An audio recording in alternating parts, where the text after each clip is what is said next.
இப்ப என்ன பண்றாங்க, போயிட்டு டெத்துன்னு சொல்லிட்டு திரும்ப வெளியில மார்ச்சரி போயிட்டு உயிர் இருக்குன்னு கொண்டு வராங்களா? ஆமா, டெத்துன்னு சொல்லி கணக்கு வச்சுட்டாங்க. வெளியே வந்ததுக்கு அப்புறம் ஆஸ்பத்திரி கொண்டு போனதுக்கு உயிரிழந்த திருப்பி உள்ள கொண்டு வராங்க. அதே மாதிரி இங்க என்என்சில எல்லாம் லாக் பண்ணிருக்காங்க. அப்படியே வீடியோல பாரு. இது மாதிரி எத்தனை பேரு? இந்த மாதிரி 3 பேர் வந்திருக்காங்க. ஐயா செத்து அதை மார்ச்சரியில கொண்டு போயிட்டு யாரும் உள்ளே அளவு கிடையாது.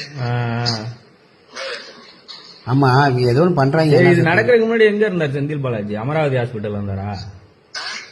ஃபர்ஸ்ட் செந்தில் பாலாஜி எங்க இருந்தாரு? அமராவதி ஹாஸ்பிட்டல் இருந்தாரா? ஆமா ஆமா, அங்கதான் வந்தாங்க. கரூருக்குள்ளே வந்து நிறைய ஹாஸ்பிட்டல் இருக்கு. அப்போலோ பெரிய ஹாஸ்பிட்டல் இருக்கு. ஆனா 2 ஹாஸ்பிட்டல் தான் அப்படியே கொடுத்துருக்காங்க. ஒன்னு வந்து கரூர் சிஹெச், இன்னொன்னு வந்து அமராவதி ஹாஸ்பிட்டல். அமராவதி ஹாஸ்பிட்டல் பினாமி டாக்டர் செந்தில் பாலாஜி.